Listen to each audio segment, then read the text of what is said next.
Hello and good afternoon, Delaware. How is everyone today? Hope everyone got to have a nice lunch and Uber Eats. Currently, we're in San Jose, or I'm in San Jose, California. So right now it's kind of more like a breakfast, lunch, and learn.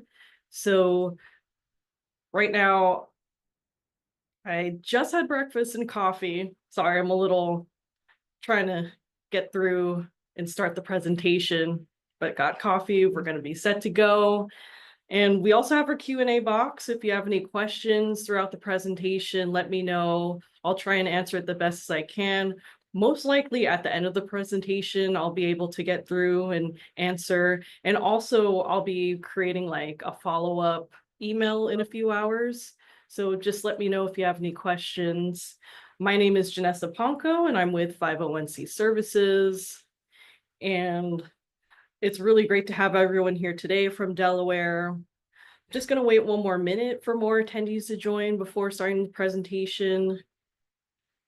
And if you didn't get to use your Uber Eats code, let me know as well. And I'll send over like a follow-up email that'll include credits like HRCI and Shroom credits for the presentation. And if you didn't get to use the code yet, it should be still good to use until later this afternoon.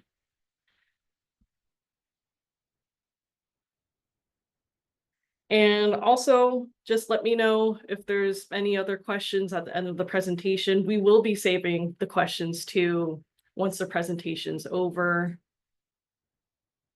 And along with the presentation, we'll also have the slides that I'm currently showing, and then also a recording of the presentation that you can share with your colleagues.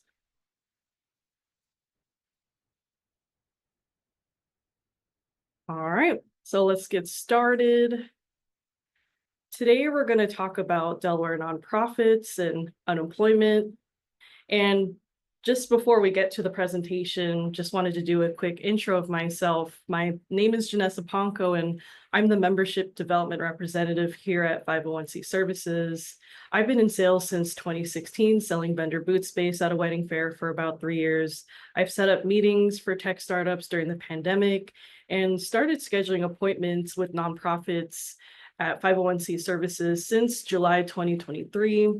And the picture in the middle of the group bowling is some of our sales and marketing team members, including myself as well. My manager, Heidi Posada, is in the middle, and you may work with her in the future. And Evan is on the right, who helps with our marketing content and website development.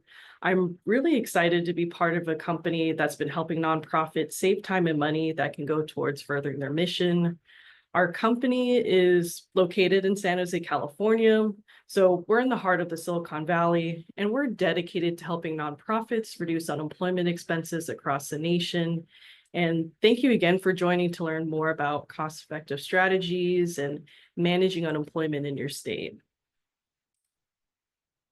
So we're going to provide a quick overview on how unemployment insurance works, alternatives for 501c3 nonprofits when it comes to unemployment, how reimbursing works, and we're also going to use some real-life examples of nonprofits we've helped with our cost analysis, and finally provide more information on 501c services and how many of our Delaware nonprofits have benefited from our services.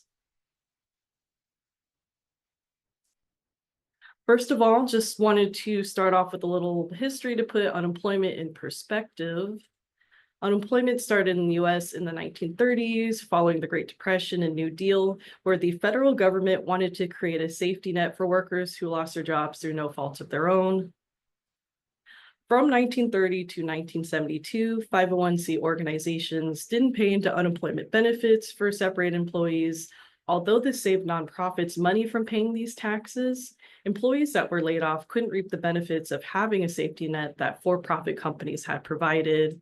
Fast forward to 1972, the federal government changed the law under the Social Security Act to where nonprofits must pay into unemployment, but they were provided different options in how they pay, so the tax wouldn't be seen as an unnecessary expense for them. Unemployment is overseen on the federal level. However, each state gets to manage their programs however they choose. So throughout the US, you can see different taxable wage bases, tax rates, benefit amounts. But today we're just going to cover information here in Delaware. When it comes to management, unemployment rates can be adjusted annually and are adjusted by experience. So for instance, if you have a year or two of bad claims, your tax rate will increase. Most states, including Delaware, run as a risk pool. So what you put in does not necessarily equate to what you get out. We're seeing a lot of nonprofits putting more money into that pool than what they're actually getting out. These total tax liabilities by employers are often greater than the claims paid, with reserves used in times of recession. And then to calculate your tax liability, you multiply the taxable wage base by your employer tax rate.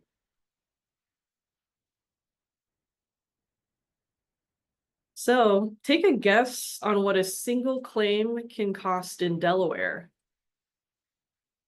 So feel free to put some answers in the Q&A box. So I'm currently seeing 5,000. I have 4,300. I have 15,000, 12,000. And just as a hint, it's the total cost is looking at the weekly benefit maximum times the maximum number of weeks someone can claim. And just as a little hint, the maximum number of weeks is 26. So I have 8,000, 9,700. All right, one more guess. I got 6,300. And then I got 12,000. And another one, 11,700. So the maximum amount a single person can claim in unemployment in Delaware can cost 11,700. We got that right. Perfect. And just as a caveat, this is what an employer is charged for employee benefits by the state. Those extended benefits you saw in the recession and those extra COVID payments, they were covered by the federal government. The maximum weekly benefit amount in Delaware is $450. And when we multiply that number by 26, the maximum number of benefit weeks is how we get that $11,700 for the maximum of what a single person can claim on unemployment. The federal government sets the wage base at a minimum of $7,000, and there's no maximum. In 2025, Delaware's taxable wage base is set at $12,500, which means for the first $12,500 an employee earns, your organization is taxed on that amount. And then the minimum tax rate is at 0.3% and the maximum tax rate is at 6.5%. And those are both set by the state. The last thing I want to note is the improper rate from the last slide that was at 25.62%. And this equates to over $29 million in overpayments to former employees who are collecting unemployment in the past 3 years. This is information we get from the Department of Labor, and you can see Delaware is one of the many states that's greater than 13%. This is really important to know, as we really encourage you to look over your claims and make sure that you're not overpaying for anybody's claims. Here at 501, we help organizations monitor this, but if you are managing on your own, you really want to make sure you're properly charged for a former employee's weekly benefit amount.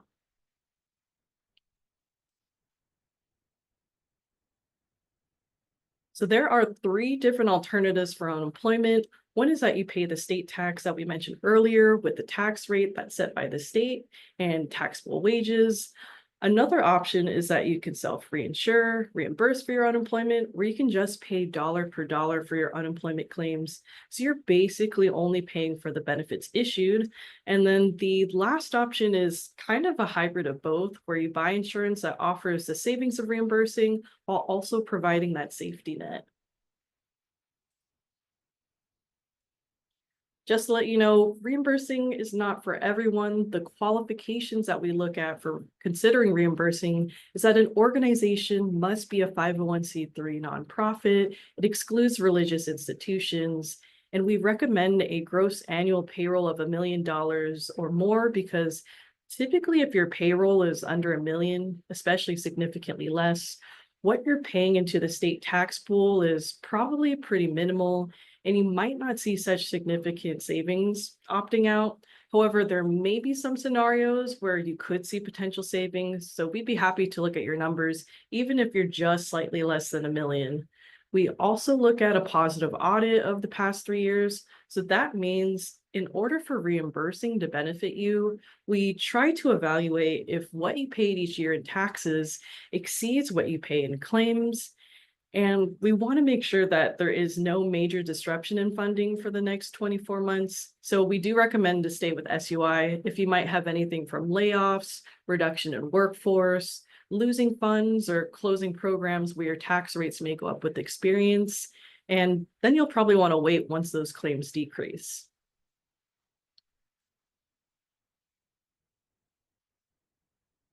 What it means to reimburse is that your tax rate turns to 0%, and the state will bill you only for the unemployment claims you receive over the quarter. It's a great way for nonprofits to save money and be a better steward of donor dollars. The process is seamless for separate employees. No matter how your employee is separated, they'll still go through the same process for EDD, and the state will determine their benefit amount based on their base period pay. The only change is how the quarterly bill is calculated. Instead of the state unemployment insurance tax, you're now only responsible for the charges your organization incurs. So we work with 1,500 nonprofits. We have several of them in Delaware. So you're probably wondering what motivates them to reimburse. In most cases, reimbursing saves money. On average, savings can be anywhere from 20 to 40% compared to paying for SUI. And this is really the driver for most organizations to switch. Reimbursing eliminates any concern of changes in the state tax, such as those tax hikes you can't control. And you become a better steward of donor dollars as you just pay for your actual claims than into the state pool. Because unemployment is managed by the federal government big picture, reimbursing is allowed in all 50 states, best with employers of over $1 million in payroll and at least 15 or more full-time employees.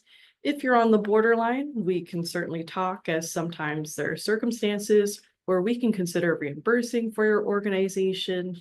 If you're smaller and reimbursing already, we can still consider you for our services and how we can help you reduce your risk. There are a couple different strategies for reimbursing. The first is to manage your own program. This can be a little risky with the highs and lows of unemployment, and you really need to make sure that you have budget for these claims and that your team is diligent with managing, auditing, protesting, and paying claims to reduce risk and to prevent overpaying. And then another option is to outsource, like using 501(c) services to help with the administrative work and managing the challenges that can come with unemployment claims. And then we also have a trust where you can put money aside. The third option is to purchase insurance. At 501, we do offer insurance programs. They're a little bit more expensive than the trust, but they do offer different levels of protection.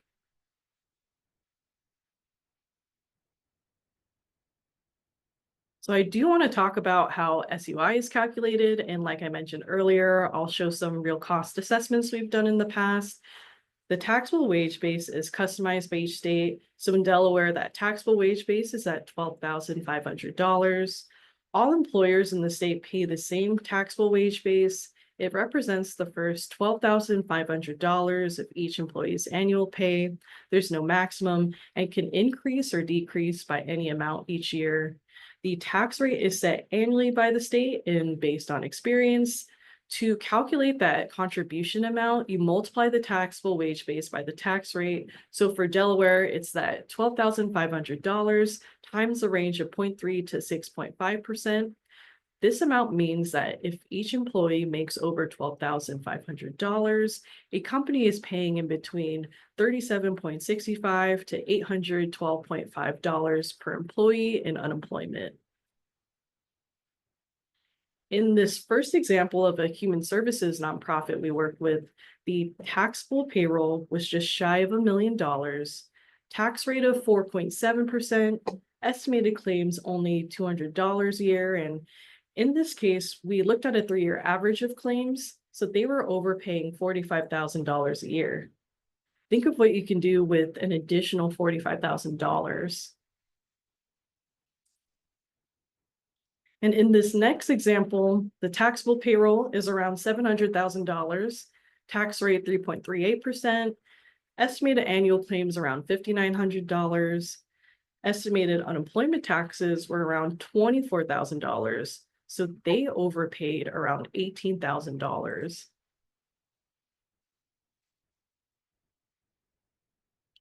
Here is an example of a Delaware tax rate notice that may have been mailed to you in December or January that gives us some of the information we need to do for a free cost analysis for your organization. If you don't have your tax rate notice, your payroll company might have it and can send it to you. The top right highlighted portion is the tax rate, which in this example is 1.5%. And in Delaware, there's a 0.2% supplemental rate that's added to the basic rate to get that tax rate. The highlighted area below shows the past 3 years of taxable wages and benefits charged.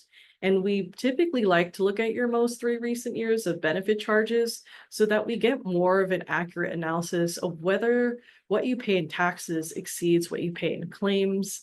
The rehire credits that's next to the highlighted portion, it basically means if organizations rehire the employee during the benefit year of their claim, they can get some credits to reduce the charges that the employee would have had against their rating calculation.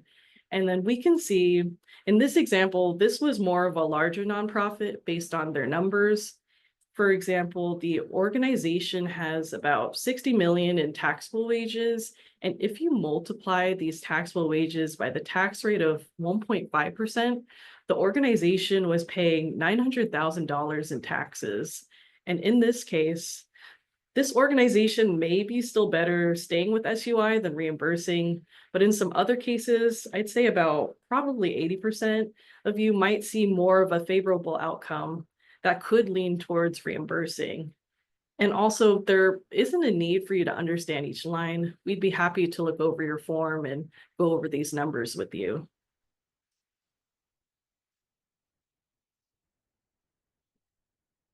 So a little bit more about our company. We were founded in 1982 by a former UCP executive, John Huckstad, and he was looking at ways to save money for his organization. So he came up with the idea of starting a trust. He created the first kind of grantor trust, the Joint Unemployment Compensation Trust that eventually became 501c Services, 501c Agencies Trust. We started at about 25 members here in San Jose and have now grown to helping over 3,000 nonprofits in various ways. In 2016, John sold the company back to his employees, so we're now 100% employee owned. From our receptionist to the CEO, every member is committed to our company and serving our members. Our services are valued tremendously by our members, with our company having over a 98% retention rate. And these are a couple of testimonials our members have shared, and you can also go back to these later as I'll send the slides after the presentation.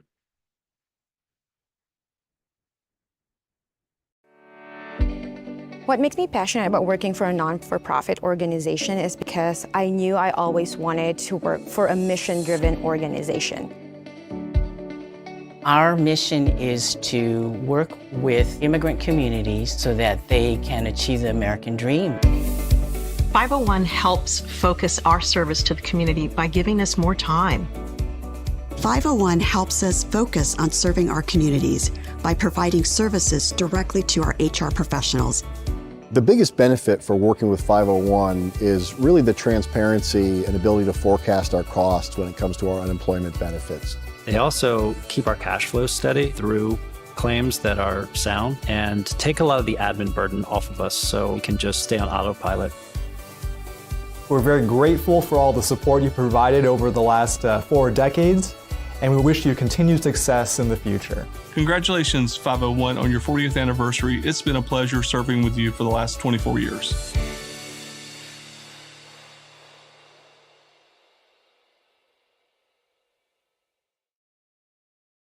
And like I said earlier, we work with several Delaware nonprofits, and here's a quick snapshot of some of our members across the country.